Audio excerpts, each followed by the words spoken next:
4 मार्च 2025 को साहिल को लेकर मुस्कान और सौरभ के बीच कहासुनी हुई। इसके बाद मुस्कान ने पति को हमेशा के लिए मिटाने की ठान ली। देखें हत्याकांड की पूरी कहानी। फिल्मों जैसी इस हकीकत की सनसनीखेज कहानी का फ्लैशबैक भी है। पुलिस लाइन में आयोजित प्रेस कॉन्फ्रेंस में बुधवार को एसपी सिटी आयुष विक्रम सिंह ने शुरू से लेकर अब तक की इस कहानी को पर दर परत बताया। 4 मार्च 2025 को साहिल को लेकर मुस्कान और सौरभ के बीच कहासुनी हुई थी। इसके बाद मुस्कान ने पति को हमेशा के लिए मिटाने की ठान ली। इसके लिए वे पहले ही अपने प्रेमी के साथ मिलकर प्लानिंग कर चुकी थी। साहिल और मुस्कान बचपन से एक दूसरे को जानते थे। दोनों ब्रह्मपुरी क्षेत्र स्थित विवेकानंद स्कूल में 8वीं क्लास तक साथ पढ़े थे। 8वीं के बाद दोनों अलग अलग स्कूलों में पढ़ाई करने के लिए चले गए। इसके बाद इनकी कोई मुलाकात नहीं हुई। वहीं ब्रह्मपुरी स्थित इंदिरा नगर निवासी सौरभ मर्चेंट नेवी में नौकरी करता था। उसके घर के पास मुस्कान के नाना अनिल रस्तोगी रहते थे, जो ज्योतिषी थे। अक्सर ब्रह्मपुरी के गौरीपुरा मोहल्ले से मुस्कान नाना के घर आती थी। सौरभ का भी अनिल रस्तोगी के घर आना जाना था। 2016 में दोनों की मुलाकात हुई और प्रेम हो गया। सौरभ और मुस्कान शादी करना चाहते थे, लेकिन दोनों के परिवार के लोग शादी करने के लिए राजी नहीं थे। हालांकि बाद में दोनों के परिजन मान गए थे। 2016 में उन्होंने शादी कर ली। शादी के बाद सौरभ नौकरी छोड़ी और परतापुर में प्लाईवुड फैक्ट्री में नौकरी करने लगा। 2019 में बेटी पीहू का जन्म हुआ। इसके कुछ दिन बाद सौरभ लंदन चला गया और वहां दोस्त के साथ बेकरी में नौकरी करने लगा। मुस्कान फोन पर सौरभ से बातचीत करती थी, वीडियो कॉल पर बेटी से बात कराया करती थी। इसके बाद मुस्कान की जिंदगी में फिर से साहिल की एंट्री हुई। साथ पढ़ने वाले साथियों ने एक व्हाट्सएप ग्रुप बनाया था। इसके माध्यम से मुस्कान की बातचीत साहिल से हुई। दोनों के बीच पर्सनल चैट होने लगी। शोप्रिक्स मॉल में इनकी मुलाकात हुई। इसके बाद बातचीत और मिलना जुलना जारी रहा। दोनों कई बार ऋषिकेश और मसूरी भी घूमने गए। मकान मालिक ने साहिल और मुस्कान को आपत्तिजनक हालत में पकड़ लिया था और इसकी शिकायत फोन पर सौरभ से की थी। इस पर सौरभ ने मुस्कान को खरी खोटी सुनाई थी और कसम दिलाई थी कि वे अब साहिल से नहीं मिलेगी, लेकिन वे फिर भी साहिल से मिलती रही। जब सौरभ को ये पता चला तो उसने अपने परिवार से बातचीत की। उसने 2021 में तलाक के कागज भी तैयार करा लिए। हालांकि बाद में दोनों के बीच सहमति बनी कि तलाक नहीं लेंगे और बेटी के जीवन को देखते हुए साथ साथ रहेंगे। इसके बावजूद मुस्कान ने साहिल से मिलना नहीं छोड़ा। जब सौरभ यहाँ आता था तो वह साहिल से नहीं मिलती थी, लेकिन उसके जाते ही फिर मिलने लगती थी। इस बार साहिल 2 साल बाद लंदन से मेरठ आया था। सौरभ शराब पीने का आदी था। हालांकि शुरू में मुस्कान शराब पीने से सौरभ को रोकती थी, लेकिन बाद में वह भी सौरभ के साथ शराब पीने लगी थी। जब सौरभ लंदन चला गया तो मुस्कान साहिल के साथ शराब पीती थी। 3 मार्च को खत्म हुए पीहू के पेपर, फिर की हत्या। 6 साल की पीहू LKG में पढ़ती है। 3 मार्च को पीहू के पेपर खत्म हुए थे। पीहू के पेपर पूरे होने के बाद वह उसे मायके में छोड़कर आ गई थी। इसके बाद सौरभ की हत्या की। 24 घंटे तक सौरभ का सिर और कलाइयों से कटे दोनों हाथ साहिल के घर रखे रहे। 5 मार्च को दोनों ने प्लानिंग की और घंटा घर से नीले रंग का एक ड्रम खरीदा और पॉलीबैग के रखे धड़ को उसमें डाल दिया। कुछ देर बाद साहिल घर गया और सिर और हाथ जिस बैग में रखे थे उसे ले आया। दोनों ने मिलकर उन्हें भी ड्रम में डाल दिया। ऊपर से सीमेंट और डस्ट का घोल कर उसमें भरकर उसे सील कर दिया। शराब में भी मिलाई थी नींद की गोलियां। एसपी सिटी आयुष विक्रम सिंह ने बताया कि वारदात से कई दिन पहले सौरभ की शराब की बोतल में मुस्कान ने नींद की गोलियां भी मिलाई थी, ताकि नशे में होने पर उसकी हत्या की जा सके, लेकिन सौरभ ने इस दौरान शराब नहीं पी। इसके बाद कोफ्तों में नींद की गोलियां मिलाई गई। चाकू सीने में घोंपा, छुरे से टुकड़े किए। पुलिस के मुताबिक मुस्कान और साहिल ने सौरभ के सीने में चाकू घोंपा और फिर शव को बाथरूम में ले जाकर छुरे से उसके 15 टुकड़े किए। शव सीमेंट में इस कदर धंसा हुआ था कि पोस्टमार्टम के लिए पूरे ड्रम को ही मोर्चरी भेजना पड़ा। पुलिस ने ड्रम तोड़कर शव निकाला, जिसमें सिर, दोनों हाथ, पैर के पंजे अलग अलग मिले। खाना नहीं बनाती थी मुस्कान। इस हत्याकांड की पूरी क्षेत्र में दिन भर चर्चा रही। अमर उजाला संवाददाता ने जब पड़ोसी महिला से बात की तो उसने बताया कि वे कुछ दिन पहले ही मुस्कान का नाम जानने लगे थे। जब पति नहीं होता था तो साहिल उसके घर कई बार आता था, लेकिन जब पति होता था तो वह उसके घर नहीं जाता था। महिला के अनुसार मुस्कान के घर पर दिन में खाना ऑर्डर करने के लिए दिन में 6 बार डिलीवरी बॉय आते थे। फिलहाल पुलिस कई बिंदुओं पर जाँच कर रही है। का नाम? मेरा नाम चिंकी है। आपका क्या रिलेशन, मतलब क्या वो थे? मेरा छोटा भाई था जी। क्या क्या क्या हुआ है? जैसे कि मैं बताना चाहूँगी, मुझे कल शाम को मेरी मम्मी का फ़ोन आया और उन्होंने मुझे ये बोला कि मेरे छोटे भाई का मर्डर हो गया है। तो मैंने अपनी मम्मी को ये कहा कि मैं पहुँच रही हूँ, आप घबराओ मत, ऐसा कुछ भी नहीं हुआ। तो इतनी मतलब जैसी मैं पहुँची हूँ और मुझे बस मेरी मम्मी ने ये बोला कि तू सीधा थाने आ। थाना आने के मतलब थाना पहुंचने के बाद मुझे बस यही समझ आया कि अब तो इन्होंने जो करना था वो कर दिया, क्योंकि उस लड़की का पहले से ही अफेयर था। वो अपने घर से पहले ही एक बार भाग चुकी थी और 5 दिन से गायब थी, जो कि मेरा छोटा भाई मेरे घर पे था, पेपर देने के लिए आया हुआ था। और उसके बाद मतलब ये सब हुआ और वो आया और उसको ये बोला गया कि वो घूमने गई थी, वो किसी लड़के के साथ थी 5 दिन तक।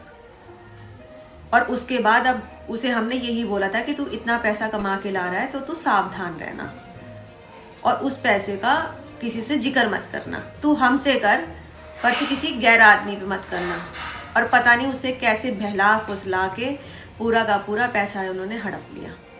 एक पूरा 50 लाख का मकान है, 4 पहिए की गाड़ी है, हीरे जवाहरात हैं, मतलब गोल्ड के टॉप्स हो गए, डायमंड की रिंग हो गई, चेन हो गई 1.5 पौने 2 लाख की, ये सारी चीजें थी। इसके अलावा 1.5 लाख का मोबाइल 16 प्रो, आईफोन 16 प्रो, जो कि उसकी बहन को दिया गया है। आप मुझे एक चीज बताइए, जिसके पापा किसी सुनार की दुकान में लेबर का काम करते होंगे, उनके पास कहां से आ जाएगा इतना पैसा जो वो ले पाए? वो तो सब जब से मेरा भाई गया है तब से उनकी चांदी बनी है और उस पैसे का उन्होंने पूरा उपयोग करके अपनी जिंदगी बना ली है। और अब उन्हें, मुझे जो लग रहा है, उन्हें तो जो चाहिए था वो मिल गया है। उनकी माताजी बोल रही है कि मेरी बेटी ही गलत थी, मेरी बेटी को फांसी दी जाए। मैंने इसका उत्तर आपको पहले ही दे दिया है। जैसे कि मैंने आपको बताया, वो लड़की पहले भी भाग गई थी, वो पहले से ही कैरेक्टर में खराब थी, पर मेरे भाई को उसको इतना ज्यादा प्यार था, उस पर इतना अंधा भरोसा करता था कि उसके बगैर उसका चलता नहीं था। जिसमें कि सोचो आप, मेरे घर अभी देख पा रहे होंगे कि किसी भी चीज की कमी नहीं है मेरे घर में। अच्छा, कहते हैं ना, वेल सेटल फैमिली है मेरी, और उसकी फैमिली में कुछ भी नहीं है। तो उसको तो यही लगा ना कि मैं सब कुछ देखूं और जाऊं। उसका प्लानिंग ही यही थी और उसने पहले से ही प्लानिंग करके चली थी कि मुझे ये सब ले लेना है और मैं निकल जाऊंगी। उसे ये नहीं पता था कि मैं फंस जाऊंगी। सर क्या हुआ है, क्या मामला है? जी, मेरी बेटी ने मेरे दामाद को अपने एक दोस्त के साथ मिलके अपने ही रूम में मर्डर कर दिया उसको। जी, तो आपको क्या लगता है क्या होना चाहिए आगे? आगे ये होना चाहिए जी, वो इस समाज के लायक नहीं है, वो खतरनाक है दूसरों के लिए भी। और मैं दूसरे बच्चों को ये सबक देना चाहता हूँ कि इस तरह का कदम नहीं उठाना चाहिए, उसे सजाए मौत होनी चाहिए और हो सके तो लाइव होनी चाहिए। देखिए, कल थाना ब्रह्मपुरी पुलिस को सूचना मिली थी कि इंदिरा नगर क्षेत्र में एक मर्डर हो गया है। सूचना मिलते ही पुलिस द्वारा मौके पर पहुंच के जांच पड़ताल एवं पूछताछ की गई, तो पाया गया कि 4 तारीख से ये सौरभ नाम के व्यक्ति हैं जो कि लंदन से वापस आए थे कुछ दिन पहले, वो अभी मिल नहीं रहे। उनके परिवार को शक है उनकी हत्या कर दी गई है। इस शक के आधार पे जो इनकी पत्नी थी मुस्कान, उनको पूछताछ के लिए बुलाया गया था। पूछताछ के दौरान मुस्कान द्वारा बताया गया कि जो इनका प्रेमी है साहिल शुक्ला, उसके साथ मिलके इन्होंने इनके पति सौरभ की हत्या कर दी है। 3 तारीख को रात में खाने में कुछ नशे के पदार्थ मिलाकर इन्होंने उसे बेहोश किया था सौरभ को। उसके बाद साहिल इनके घर पे आया था रात में, और रात में आने के बाद चाकुओं से वार कर उसके सीने पर उसकी हत्या कर दी गई थी। और उसके बाद ये बाथरूम में ले जाके उसका जो गर्दन है, सिर, उसको इन्होंने चाकू से काटा है और जो हथेलियां हैं उसको काट कर एक ड्रम में भरकर उसमें सीमेंट भर दिया था और उस कमरे में छोड़कर ये दोनों ही लोग शिमला, मनाली और कसौल चले गए थे और ये परसों ही वापस रात में लौटे थे।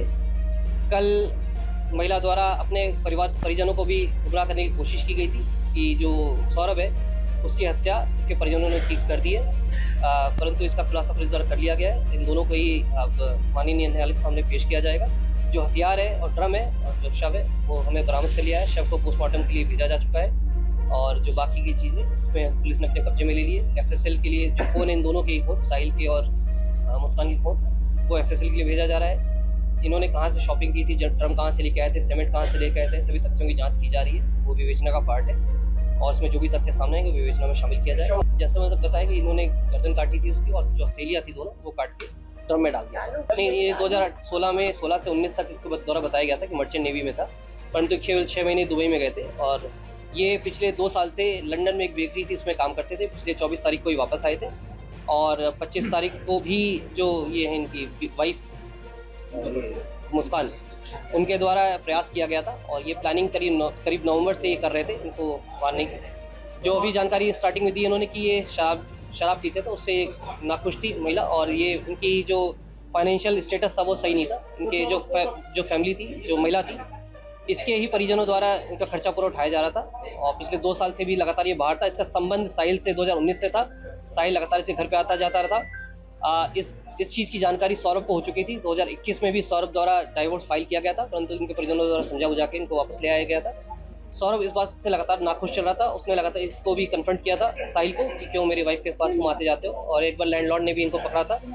इन सभी चीज़ों को देखते हुए इन्होंने प्लानिंग की थी ताकि इसको रास्ते से हटा दिया जाए।